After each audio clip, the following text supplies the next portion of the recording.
During a high school class project, my teacher told me it's unrealistic being a CEO. It's been my dream to be a CEO since I was 10. So I told her, it is realistic. Follow me on my journey to learn what it takes to become a CEO.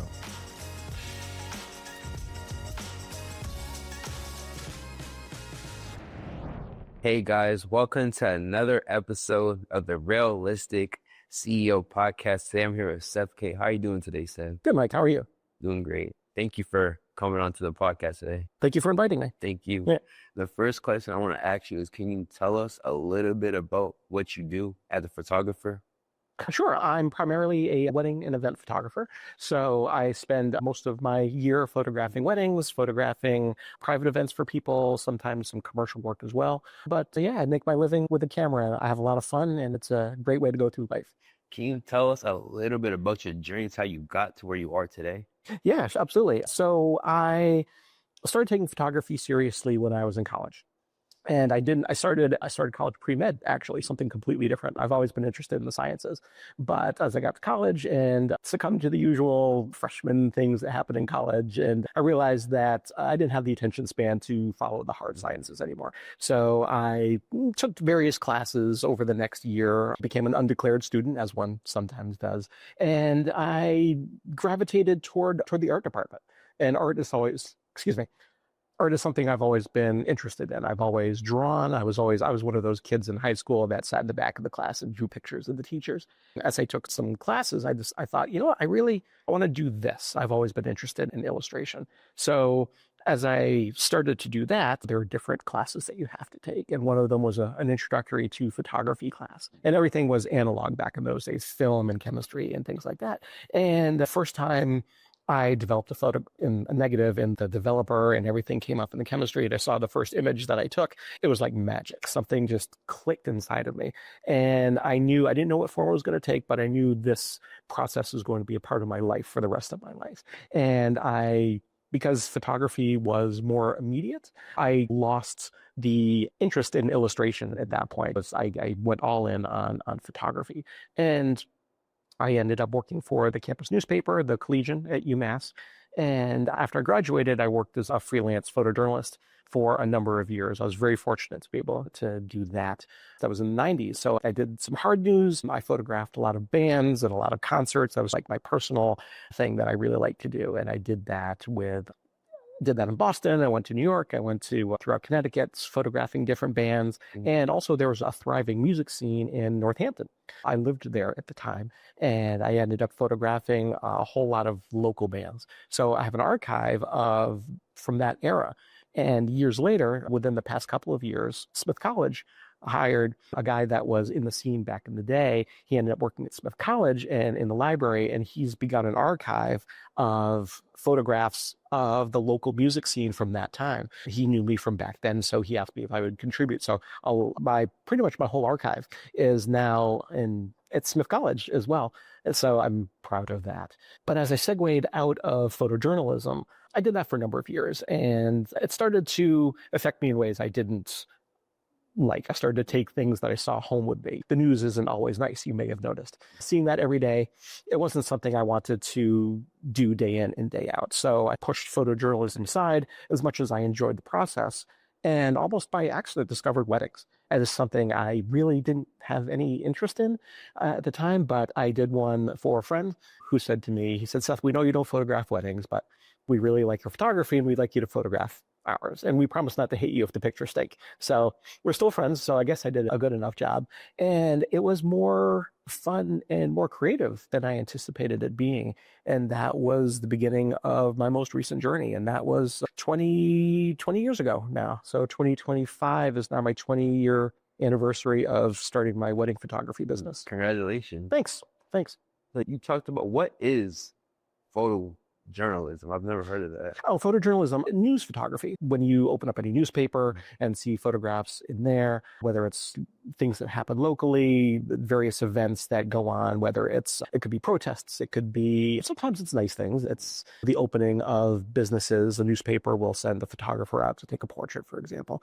If you see any photos from areas of conflict throughout the world, though there are photographers there that photograph the goings on. Recently, the movie Civil War, one of the main characters were photojournalists, so that people would go to areas of conflict and photograph things and put their own lives in danger to do. And that was, I didn't want to be shot at. So I wasn't interested in doing any conflict photography. But photojournalism was essentially it's news photography. So before you went to college, did you ever think about doing photography? Was that ever your interest, or you picked it up during college? Interestingly, as I was figuring out what I wanted to do in college after I got out of the sciences, I found myself looking through my old notebooks, and I realized I just doodled in most of them. There were some notes in there too, but I ended up doodling in them. And I went home over spring break, and I was just going through, for some reason, old photo albums at home that my mom had.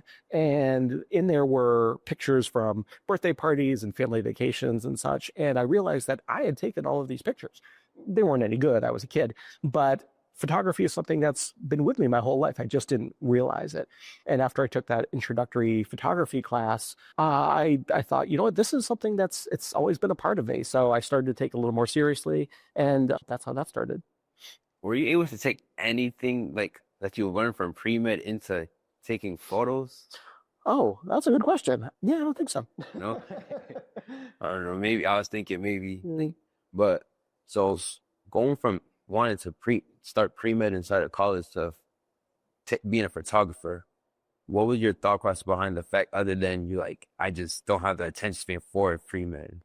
It was, again, it was harder than I thought it was going to be. So I did okay in it, but not well enough where you would want a doctor to you don't want a B doctor, you want an A doctor. And I was not going to be an A doctor. And also I knew it was going to be years and years of my life. And I just wasn't as interested in it once I got to college and found that there were educational opportunities that educational opportunities that I hadn't previously considered. As I said, that art has always been part of my life as well. Originally, I wanted to be an illustrator. And at the time, this local area was a weird segue, but Teenage Mutant Ninja Turtles. The guys that started that, they were from New Hampshire, but when they started to blow up, they had their offices in Northampton, just up the road here. Knowing that people that started in the kitchen created something from nothing that grew into this billion-dollar empire, they started right here locally. That was a strong drive for me. Anyone can, if you just have an idea and you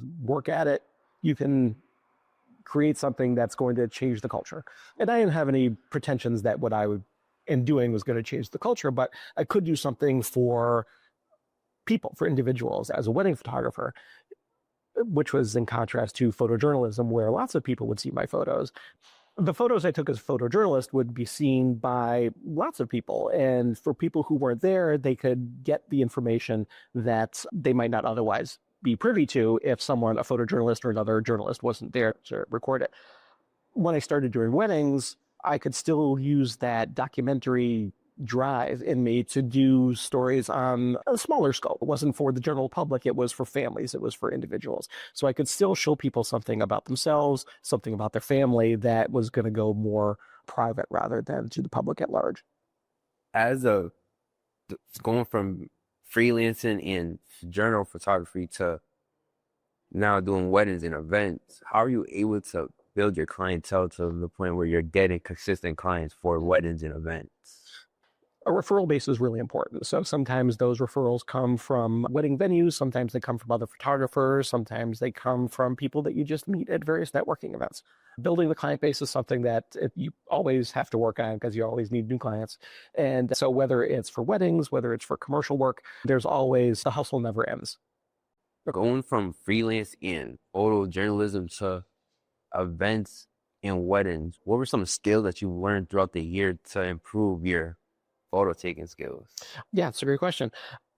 I've always been a documentarian. I've always been someone that was able to photograph something that's happening and somehow capture something in a way that people can understand what was happening at the time. And so I leaned into that. And that's what you need as a photojournalist. You need that kind of documentary drive, something that enables you to capture what was happening. And so that people who weren't there can understand what's happening. So as a photojournalist, that was really important. And I leaned into that skill set being a wedding photographer. Traditionally, wedding photography is everybody standing around and looking at the camera. And I wasn't as interested in that kind of photography, even though portraiture is part and parcel of wedding photography. There's always family portraits and portraits of the couples and portraits of everybody there. And that's not something I slack on. I take great care to make sure everybody's lit very well and posed nicely. But the majority of what I do and the people who come to me are more interested in a documentary style of coverage. So it's something that to me is a lot more authentic than staging things and setting things up throughout a wedding day. So it's really about capturing body language and emotion and the looks on people's faces. So to me, that's a lot more authentic and genuine than things you pose all day long. So how are you able to tell stories through the pictures that you are taking? How is a really big question. And it's something that I'm still working on. I don't think that the drive to figure out how to do that better is ever going to end. And part of it is a little inside baseball, but it's about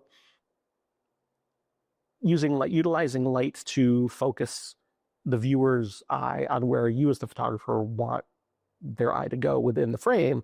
It's about the decisive moment to get the little Henri Cartier-Bresson, an old school photographer coined that term. And that's that key moment where something is happening, and utilizing composition as well. So to utilize foreground, middle ground, and background to bring the viewer's eye. So as I'm looking at you right now, there's a hallway over here, there's a TV over here, and you're framed right in the middle. So that's the kind of thing I look for when I'm photographing weddings and trying to tell that story to bring people's eye where I need it to be. What has been your favorite moment so far of not only owning your own business, but also being able to take your passion in photographing into your own career? One of my favorite parts of being able to own my own business is being my own boss. I've had bosses back in the day, and some were good, some were not so good, but being able to set my own schedule, being able to use my own efforts to benefit myself rather than other people has been a really powerful thing for me. Have you had like your favorite photo so far as you could think of? Yeah, this is by far my favorite photo I've ever taken. I have a handful of photos that I've taken over the past 20 years that I think to myself, yeah, I like this one. Because one of my goals is to make images that I haven't seen before. And that's a very high bar because photography is everywhere.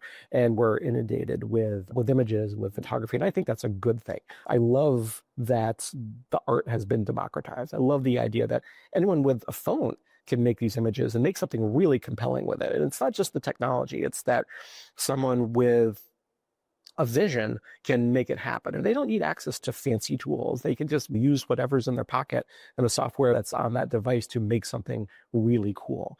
And making compelling images is difficult. So anyone can push that button, but to make something that somebody who sees that image can recognize themselves in, making an image that resonates with someone, that's a really powerful thing. And after 20 years that I've only have a handful of images, I think that goes to the fact that it's really hard to do this well. What is your thought process behind when you're either filming or taking pictures? What's the thought process behind your photos? I think this goes back to what we were discussing a couple of minutes ago. It's there's the technical parts of it, making sure my lighting is just, making sure that my composition is going to be a certain way, making sure that my camera settings are set to where I need them to be technically. But a lot of it is developing and using a rapport that I've built with my subjects. So everything starts with a conversation. I never want to go into a situation where I haven't met the couple before, or maybe it's a model. Because to me, having that rapport, having people feel comfortable goes so much further to creating a compelling image than any technical aspect will. So a lot of it is making the people feel comfortable and almost forget that they're being photographed. That part of that is misdirection.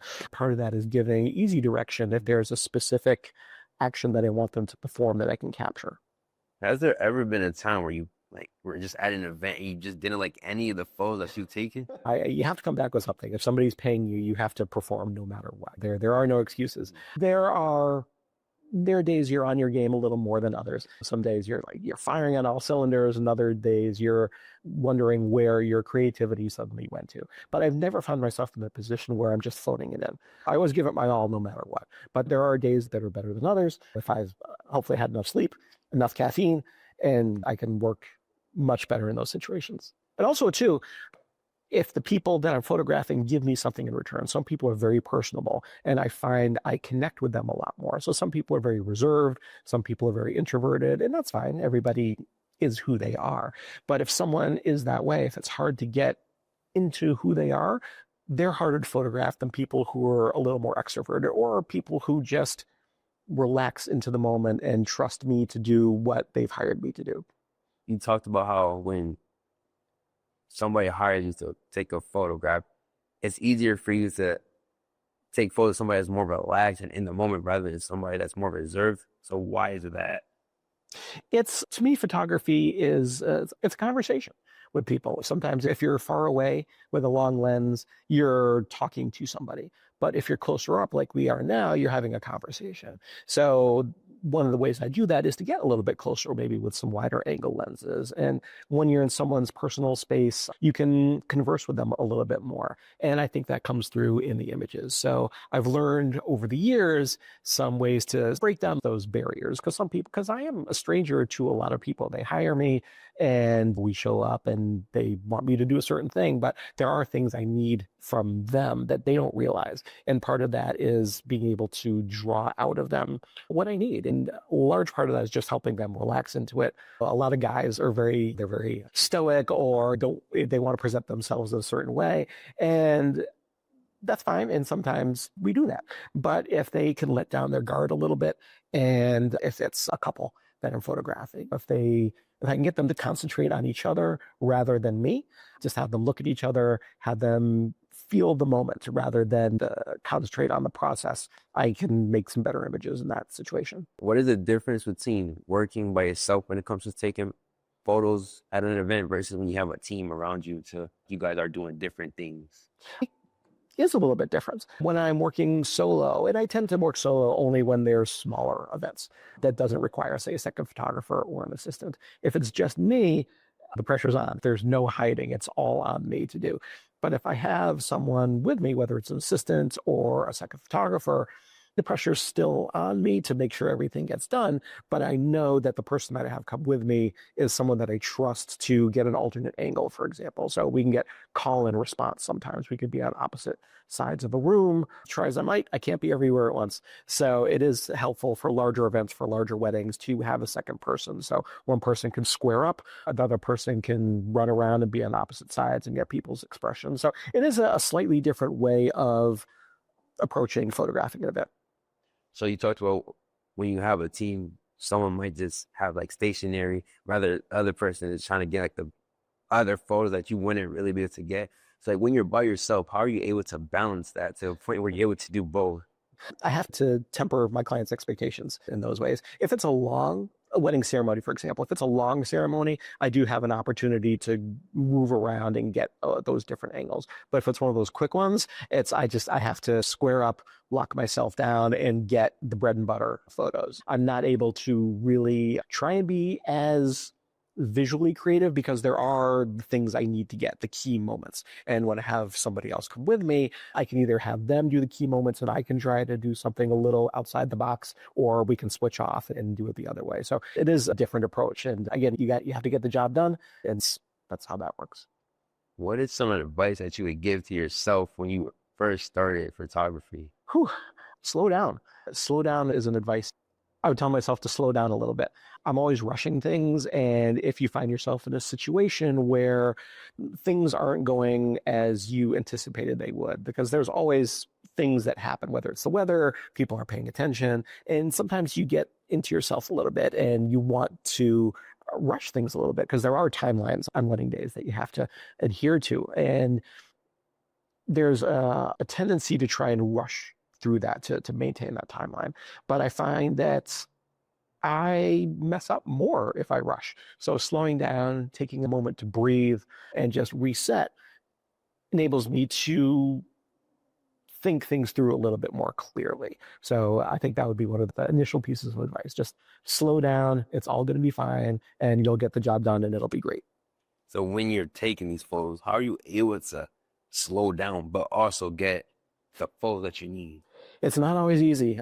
Most of the people that I've worked with over the years they're kind, they're personable, they're great. Some people, not so much. And those are the ones where it's a little bit more challenging because if they're on you to do X, Y, and Z, that's a little harder. There's a little more pressure on you. It's a balance. So sometimes you do just have to close your eyes and just take a breath just like that. And it enables you to just, I don't know, for me, my brain just calms down a little bit and I'm able to just ease into the next part. Even if I have to go quickly through those next parts, just taking that split second to say it's going to be okay helps. What has been the biggest lesson that you learned as a photographer? So the biggest lesson I've learned as a photographer, I think, again, one, slow down. That's always a good one. Two, to make sure I have all the gear that I need. The backup gear is very important. Things break. I'm sure doing this podcast, things have gone wrong with a light or a camera or something. So having backup gear is so important because I have had cameras all of a sudden stop working for mystery reasons. So if I have another one handy, I can just keep things going with that. Same thing with lenses. I've dropped lenses on the floor before, and gonna have to replace that or call the insurance company on Monday. But if you have backup gear, you can just keep going and do what you need to for the client.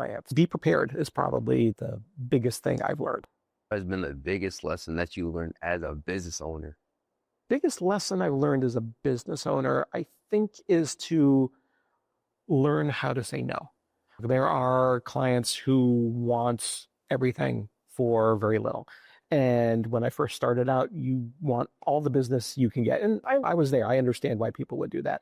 But being able to say, this is what I do. This is my value proposition, if you will. And people can accept that, which is great, or they can argue with you about it. And if they argue with you about it, they're not going to value what they do or what you do. So knowing my own value and knowing the life I want to lead and the people I want to work with, I found that learning how to say no to the red flags has made life a lot better. I just got a couple more questions for you. Sure. So in my book, I'm a CEO, Realistic CEO. Tony talks about the LBW, the long, lonely, boring work. Yeah. So can you tell us about the long, lonely, boring work that you got to do in your career? My life is LBW. There's so much behind the scenes. The majority of what I do is behind the scenes. When I'm at a wedding, when I'm at an event, when I'm photographing something, that's the thing people see. I haven't heard this quote in a while, but so many times people have said to me, oh, you only work 1 day a week, which is so not true. Because for every wedding, if I'm there for 8 hours, for example, there's probably 30 to 40 hours worth of work that actually goes into it. Whether it's the administrative stuff, the emailing, the phone calls, the getting everything organized, to working on the images themselves. They take so much time. And that's the stuff that people never see. There's also working on my marketing. There's working on the different things that are going to drive my business forward, working on personal projects. So LBW is an everyday thing for me. So the last question is, what's one fun fact about yourself that nobody really knows? Fun fact about me that nobody knows, I love to cook. To me, cooking is the most creative non-photography thing that I do. I love just putting different ingredients together. I love cooking for other people. If I can serve somebody a meal and they really like it, to me, that fills my heart. I really enjoy nourishing people in that way. And that's something I really enjoy doing. Thank you for coming around today. I appreciate it. Thanks for having me. This was really fun. All right. So for the last question that I want to ask you is, what's one fun fact about yourself that nobody really knows?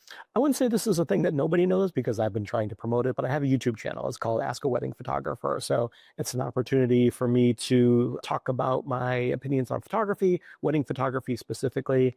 I talk about some of my past and how I came from being a photojournalist and music photographer and segued into wedding photography. So I talk about how AI is changing the game. I talk about various experiences I've had as a wedding photographer. So I have a lot of fun doing it, and I hope people have fun watching it.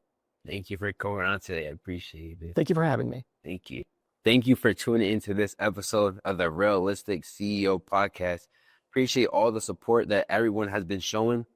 Way that you guys could support even more is by going on to the Realistic CEO website and ordering a copy for yourself, your child, or your grandchild. And for every book that you purchase, we donate another book to a kid in a lower to moderate income community. Thank you for watching. Peace.